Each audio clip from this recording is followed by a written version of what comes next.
okwogera ne Katonda buli ku makya y'ensula ennamu ekulukutira mu bulamu bwaffe ne tufuna amaanyi agatuyamba okuyita mu lunaku lwonna. Funa amaanyi nga tonnafuluma nnyumba yo. Muganda wange na mwannyinaze, sirema butebaza Katonda. Kibadde kisa kinakwagala kwe okutukuuma mu budde obw'enzikiza nakkiza tugolokoke enkyene eyayiro nga tukyali balamu. Ate ne nkwebaza nno mu ngeri y'enjawulo kubanga wakifuula mpisayo mu makaago okuzuukira wamu naffe mu pulogulaamu yaffe eno ennungi ensula ey'enkya. We tukuŋŋaanira ku bigere bya Mukama waffe Yesu ne tufuna emmere ey'omwoyo ne tulyoka tufuluma okugenda okuweereza Katonda waffe. Mukama akuwa omukisa. Enkyeni ya leero Mukama ampadde omukisa ogaba naawe ekyokuyiga kyaffe mu kwote ey'omwaka omupya 2025. Naye nga situnnagenda mu maaso katusabe Katonda okutuyigiriza. Katonda jangu otuyigirize taata ekigambo kyo okuyita mu Mwoyo Mutukuvu yakiwandiisa tusobole okukitegeera ku bwa Yesu Kristo Mukama waffe. Ekyokuyiga kyaffe ekya leero kirina omutwe omulungi ogugamba nti ennyumba ya Mukama. Abantu balina amayumba, ennyumba ya gundi, ennyumba ya mwami gundi, ennyumba ya mukyala gundi, naye ate ennyumba ya Mukama Katonda nannyini ggulu n'ensi gye tugenda okuyigako. Bikkira mu Bayibuli yo bw'oba ogirinaawo mu kitabo ky'Okubikkula essula 3 olunyiri olw'ekkumi n'olw'ekkumi n'essatu lwe lunyiri lwaffe olw'okujjukira. Okubikkula essula 3 olunyiri olw'ekkumi otuuka ku olw'ekkumi n'essatu. Agamba nti awangula ndimufuula empagi mu yeekaalu ya Katonda wange, so talifuluma nate bweru. Nange ndiwandiika ku ye erinnya lya Katonda wange n'erinnya ly'ekibuga kya Katonda wange, Yerusaalemi ekijja, ekikka okuva mu ggulu eri Katonda wange, n'erinnya lyange erijja. Alina okutu awulire Omwoyo kyagamba ekkanisa.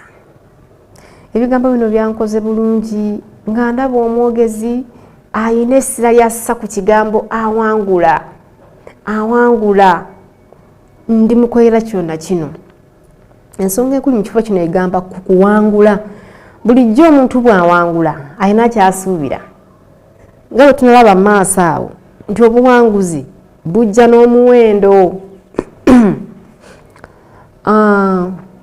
Ekifo kino ekitukuvu ekyoku nsi kye tumanyi obulungi kyazimbibwa mu kiseera ng'abaana ba Isirayiri bakyabundabunda mu ddungu. Era oluvannyuma nga wayiseewo emyaka mingiko nga bamaze ofuuka eggwanga eddene bakulaakulanye bayaze wansi w'obufuzi bwa kabaka bayita Sulemaani, ne balyoka bazimba ekifo ekyenkalakkalira ku mulembe gwe. Yeekaalu yali nnene nnyo obukyenkanidde awo, era bagizimba mu kibuga ekikulu Yerusaalemi. Kyali kyamatirirwa nannyo era nga kirungi. Era nti kuba bitugamba nti mu kuzimba yeekaalu eno Sulemaani yakola ekintu kino, yateekawo empagi 2 wano w'oyingirira. Empagi zino 2 ezaateekebwawo zaalinganga ez'okwejalabya okusinga okubeeza emikolo, era zaakolanga ng'obubonero obuliko ekigendererwa. Kigambibwa nti buli mpagi yaweebwa erinnya, ngambye zaali empagi 2. Empagi emu yaliko erinnya erigamba Yakini, nga kino kitegeeza nti alinyweza. Kati empagi ey'okubiri kwaliko erinnya erigamba Bowaazi. Bowaazi nga kitegeeza mu maanyi ge. Empagi zino zaali bujulirwa obw'obujulizi bwa Isirayiri n'okussa ekitiibwa mu Katonda. Wabula ekyennaku waliwo ekyabaawo nti abaana ba Isirayiri bano baatuuka ekiseera nga wayiseewo emyaka ne basuula okukkiriza kwabwe mu Katonda waabwe yabanunula. Kati n'ekyava mu mbeera eyo baalumbibwa eggye ly'ab'e Babulooni. Bwe baabalumba ne basuula ne bazikiriza yeekaalu ya Katonda eno Yerusaalemi, n'ezikirizibwa n'empagi zino zonna ebbiri ezoogerwako ez'ebikemo ne zikirizibwa.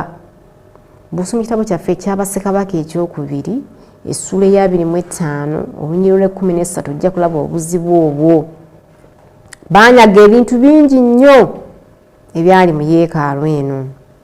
Wabula nakubadde nga ebyo byali bwe bityo, njagala ojjukire nti embeera eyo si gye twetaaga okusuubira. Ekisuubizo kya Kristo waffe eri bonna abakuuma okukkiriza kwabwe kisingawo nnyo ku mbeera eno ey'okwokya Yerusaalemi yali yatiikiridde ne banyaga n'ebintu byamu. Ne Sulemaani yali yeesunze ekintu kirala nnyo, si mbeera efaana bw'eti. Naye Yesu bw'agamba nti olibeera empagi, ojja kubeera empagi ey'olubeera ng'owangudde. Tojja kubeera mpagi esubirwa okulumbibwa abatujju, nedda. Kubanga ajjukira agambye nti awangula agenda kumufuula empagi mu yeekaalu ya Katonda. Talifuluma nate bweru.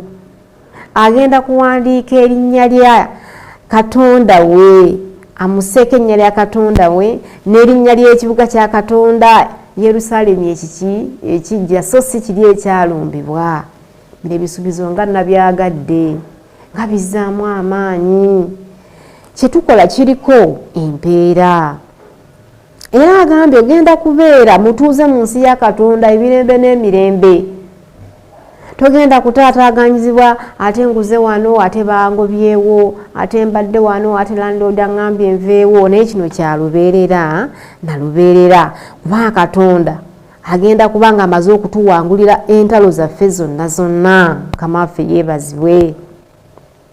Agenda kutuwandiikako erinnya lya Katonda omuyinza w'ebintu byonna n'erinnya ly'ekifo kye kye tugenda okusulangamu nga tuyitibwa Yerusaalemi ekijja. Era ayongeddeko n'akantu akanyumidde. Tugenda nakuweebwa ID, endagamuntu eziraga nti tuli batuuze baggulu. ID eno nkulu nnyo. Oba togiyina ennaku zino ne mu bbanka tosobola kugulawo akawunti. Ne mu nsi zonna z'ogenda bakubuuza endagamuntu ekulaga nti oli wansi y'egindi eruwa. Kati Katonda ava atusuubiza tugenda kuweebwa endagamuntu eriko ebintu ebyo byonna. Mukama nga mulungi, tetwandimusabye n'atuyamba n'atuteekateeka okutuuka ku buwanguzi buno. Naye njagala ojjukire muganda wange, obuwanguzi bwonna obutuukibwako mu nsi eno ey'abalamu butuukibwako nga waliwo omuwendo gw'otaddemu. Ate obuwanguzi bwonna bututukako tebujja nga tebukukosezza, waliwo ky'oteekamu okubufuna. Waliwo emitendera egiyitibwamu. Njuuzi wano twakafuna ebibuuzo by'abaana baffe abasiniya 4 wawona baki 7 ekiwedde ebbanga ery'emabegako. Naye abaana baasanyuse bayita myaka 4, siniya 1, siniya 2, 3 nga babateekateeka nga bakola ebibuuzo nga bakola bino, bagenda mu kilaasi bagenda eno, naye nga bateekateeka kufuna buwanguzi oluvannyuma lw'okuwangula emisomo gya O level, secondary school level. Abangi baasanyuse nnyo, abamu badde byazze si birungi banakuwadde, naye abawangudde baasanyuse. Batunyumiriza bye bayiseemu. Twazuukanga ssaawa 9, twebakanga ssaawa 5, ne bakujja mu ddomu ng'ototukuluma n'osumaagira mu kilaasi. Naye ng'obuuza kiki? Buwanguzi, kubanga yali alina kyasuubira. Babayisa mu bulumi obutagambika. N'asoma omutwe ne gumuluma. Enjala neebaluma omwana wange yaŋŋamba nti enjala eruma nnyo ey'ekiro, oba emmere eragawa? Naye nga tusoma n'ogamba bambi kiki kino? So ensonga y'obuwanguzi muganda wange ne mwannyinaze enkulu okulowoozaako. Mukama agenda kufuula empagi eya mirembe n'emirembe mu kibuga ekijja, tolikivaamu. Obuwanguzi buno buleeta essanyu oluvannyuma. Oyita mu bulumi ng'oteekateeka okufuna okutuuka ku kigendererwa kyo. Abaganda tulina olugero olugamba nti ogutategana teguzza nvuma. There is no gain without pain. Bw'oba olina ky'onoofuna olina okuyitako mu bulumi n'obukkiriza, naye nga omanyi nti oluvannyuma lwa byonna waliwo kyengenda okukola ki? Kyengenda okufuna. abantu nga bakunyumiriza success stories zaabwe biki bye bayiseemu okutuukawo olabo webalaba olwaleero mubaddemu amaziga mubaddemu okweganyisa mubaddemu okunyigirizibwa kale n'abakristaayo olwaleero Katonda affe bino byonna byatusuubiza okutuukako tujja kubifuna gyebiri naye byoyitamu nga bikunyigiriza olwaleero kitundu ku byo kikkirize ate obuwanguzi tugenda okutuukako Mukama waffe bwatuteeketeekedde sitaani tabwagala tulina omulabe mu lugendo luno ateekawo emiziziko alabe nga tutuuka ku buwanguzi tetutuuka na ku bino ebisuubizo Mukama waffe yakola kibannange byeyatusuubiza naye lemerako mu kubikula essula 3:5 ayongera okuwa ebisuubizo eri abawanguzi Mukama waffe bw'atyo awangula alyambazibwa engoye enjeru so sirisangula n'akatono erinnya lye mu kitabo eky'obulamu era ndyatula erinnya lye mu maaso ga kitange n'agaba malayika be amiina muganda wange kituliko kiriko empeera ennene bw'oba otegeera empeera ennene eriko kijja kugumya n'okuzzaamu amaanyi bijja kulumya naye ng'omanyi kyogoba gyekiri ekyambalo eky'obutuukirivu bwa Kristo Yesu kyateeseteese okuwa aho bonna abagumiikiriza agenda kutwanjula mu maaso ga Katonda mu ggulu nti baabano abayita mu bulumi obuwanguzi otugenda otwako mu bakabaka ba Katonda obw'okuweebwa obulamu obutaggwaawo obw'okuwangula ensene y'ekibi bugenda kutujja kuyita mu kubonaabona era Yesu agenda kutwanjula mu maaso g'eggulu ng'agamba nti be bano abayita mu kubonaabona kuli okukibannange okungi so okubonaabona kw'oyitamu olwaliro kitundu ku bulamu obw'ekikristaayo simanyi ky'oyitamu muganda wange oyinza okuba onyigirizibwa mu ngeri ezitali zimu ng'omuvubuka ng'omwana ng'omukyala mu maka ng'omuzadde naye tegera kitundu ku bulamu obw'abawanguzi nyweza okukkirizako ebisuubizo bino biramu ate gyebiri gye tugenda tulengerayo ekiseera kisembedde ng'abawanguzi tusuubira okwambazibwa ekyambalo ekyeru agambye ndisangula sirisangula linnya lyo mu kitabo kya bulamu naye ndikukakasa mu maaso g'eggulu nti ono wange Yesu akwesunze Yesu aneesunze nange neesunga okutuuka mu maaso ga kitange nguma nyweza olimba lwagambye nti nyweza nnyo ekitala terujja kulwawo olutalo tuli mu lutalo lwa kikristaayo bw'oba ku lutalo tewebaka lunaatera okugwa terugenda kulwawo kalibeere essuubi lyange nyweza nnyo ekitala eky'omwoyo olutalo nga lunaatera okugwa abaagalwa ate amaanyi g'omubi geeyongeramu kubanga laba agenda kuluzinga ogenda kumuwangula naye kalibeere essuubi nti wendaganda ndabawo tunaatera okutuuka muganda wange ne mwannyinaze akaseera si kawanvu katono nnyo ebyosuubizo bino bya Mukama kabibeere ekintu ekikuzzaamu amaanyi ekikwongeramu amaanyi ogende mu maaso kubanga mu kitabo ekyo ogenda kuggweramu amaanyi mu lugendo Katonda waffe yeebazibwe Yesu agamba nti amaanyi ge twetaaga okuyita mu lugendo luno yagalina ye mugabe waffe akoze ekibannange atukulembedde mu lugendo mutunuulire bw'olaba bikawe mubuuze nkole ki Mukama wange wano waliwo kino Yesu wange omugabe wange ye kamanda yatuwa ebiragiriro yatulaga bye tuba tutambulira ate yatesiteesa ebisuubizo bino olaba omukwano gwa Kristo Yesu ono bwe gufaanana amanyi tuli banafu naye ate yakiyitamu amanyi kyetugenda okubeera n'amaanyi gonna era yagalina weebaze Mukama Katonda weebaze Mukama Katonda nti oluggi lukyali luggule ate siteese bingi eri obulamu bwo gwe ng'omuntu bano okukkiriza nti mu maanyi ga Katonda ajja kusobozesa bano okukkiriza nti mu maanyi ga Katonda agenda kuwanguza Pawulo yagamba nti nnwanya okulwana okulungi okwa kibannange okwokukkiriza lwana okulwana okulungi okwokukkiriza kubanga kuliko empeera okufubako kwonna kwofubye mu Mukama waffe si kwa bwereere ekyo kakikuzzeemu amaanyi ki ekikusumbwa mu lugendo luno tulina okubeera abawanguzi. Tulina kuwangula ki? Tulina kuwangula omubiri guno ogw'ekibi. Tulina kuwangula ekibi ekyegatta naffe mu lugendo, kubanga gye tulaga nsi y'abatuukirivu. Naye Yesu mugabe waffe, mwebaza, ye mulokozi, amanyi obunafu bwonna obwange. Teweetunira nga tosobola n'ogamba yenze naakola ki Mukama olwaleero nga bigaanye. Nga Yesu Kristo omukulu w'okukkiriza yajja okusobozesa. Kiki ekikusumbuwa? Fuba mu Mukama waffe, togwamu maanyi. Weetunuulire kwesa akaseera Mukama kakuwadde n'omukisa gwakuwadde, obuwanguzi bwaffe bugenda kujja luvannyuma. Teekamu amaanyi weeganyise, kubanga si gw'osoose. Ne Yesu Kristo waatwo yagumiikiriza, yayita mu bingi ng'atuwa ekyokulabirako. Saagala kusubwa kufuuka mpagi mu yeekaalu ya Katonda. Saagala kusubwa newankubadde waliwo omuwendo, nina Yesu ampaniridde ankwatiddeko. Toli wekka mu lugendo luno, Katonda atukwatireko. Kyetaagisa obudde. Abaddusi be, abasambi b'emipiira oba abaana agenda mu kuzannya emipiira babateekateeka, era baba ne principles, batendekebwa trainings ze bayitamu, zibatuyanya, zibakooya, naye nga balina kye batajetinga. So naffe ng'Abakristaayo tulina okuba n'okuteekebwateekebwa, okuyita mu mannya ag'Omwoyo Omutukuvu n'ekigambo kya Katonda okutuuka ku buwanguzi buno. Tebujja nti kantwe kasita nakkiriza Yesu Kristo kantuule byekole.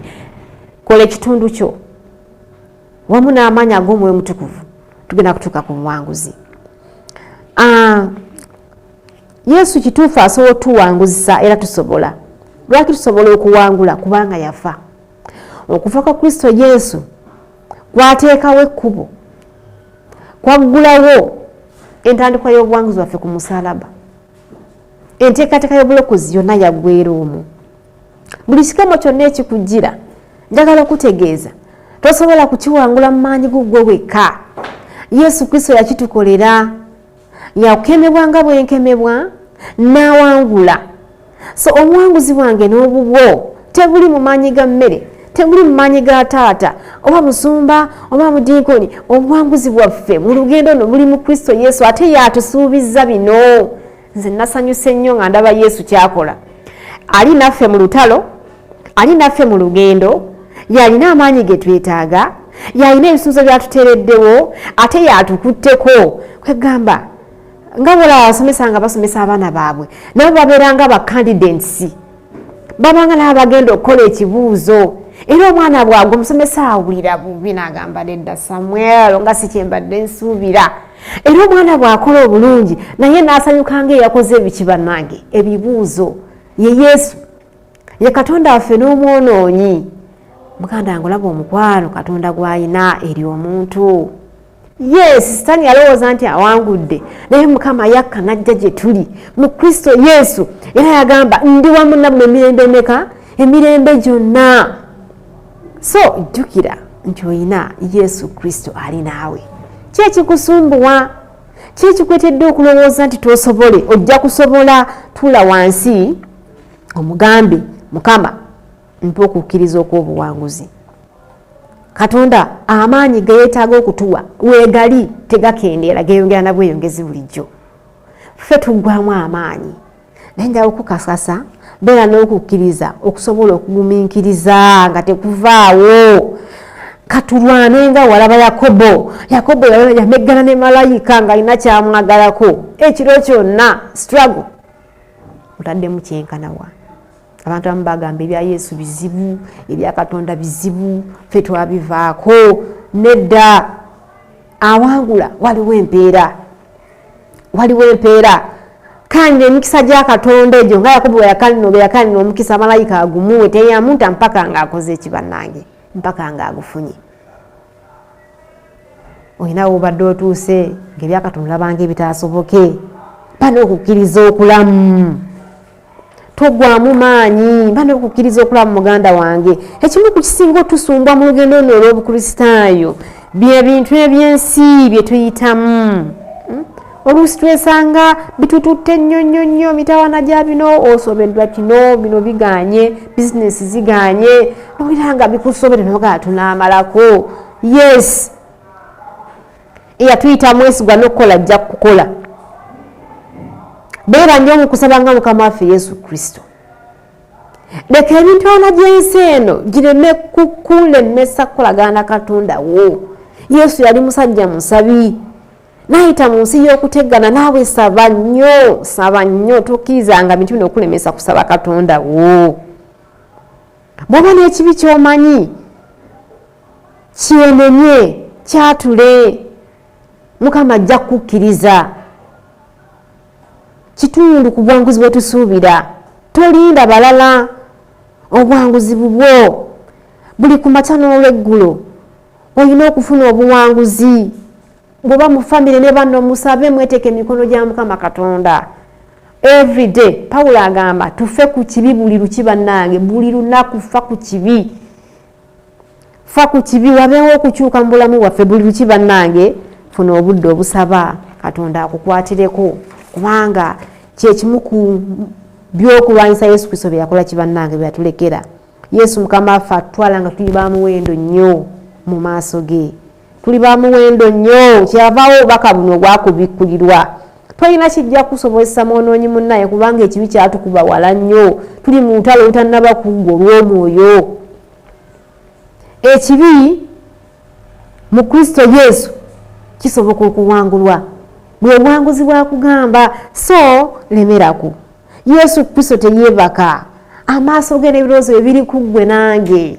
Oli wa muwendo kubanga yakugula n'omusaayi gwe ogw'omuwendo omungi, eggologoosa mu bulumi obuki bannange omungi. Yesu okutwangula omusango gwe yayita mu bulumi, naawe olina kuyita mu bulumi naye nga toli wekka. Olwekyo tutwale ekiseera okuwulira obubaka buno Mukama Katonda bw'atuwa okuyita mu kigambo kye. Weekuume ekigambo ky'okukkiriza kwange. Nange ndikuma obutayingira mu kiseera kyakukemebwa ekigenda okujja ku nsi zonna. Nyweza ekyoyina, tokkiriza muntu yenna kutwala nguleyo. Tokkiriza mulabe kutwala nguleyo. Weegendereze, omulaba alinza okusubya eggulu. Nga tumba mu bubaka bwaffe buno. Mu kubikula essuula emu olwokusatu Mukama agamba alina omukisa omuntu oyo asoma. Nabo abawulira ebigambo by'obunnabbi buno n'abakwata ebiwandiikiddwa mu bwo, kubanga ekiseera kiri kumpi. Tutufune obuwanguzi gye buli. Yesu agambye mu Yokaana 16:13 bino mbibagambye mube n'emirembe mu nze.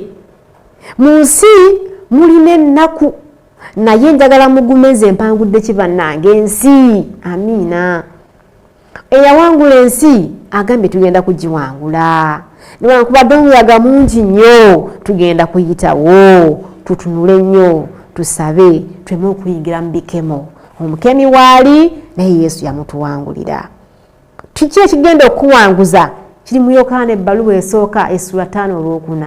Agamba bw'ati nti kubanga buli ekyazaalibwa Katonda kikola kibannange kiwangula ensi.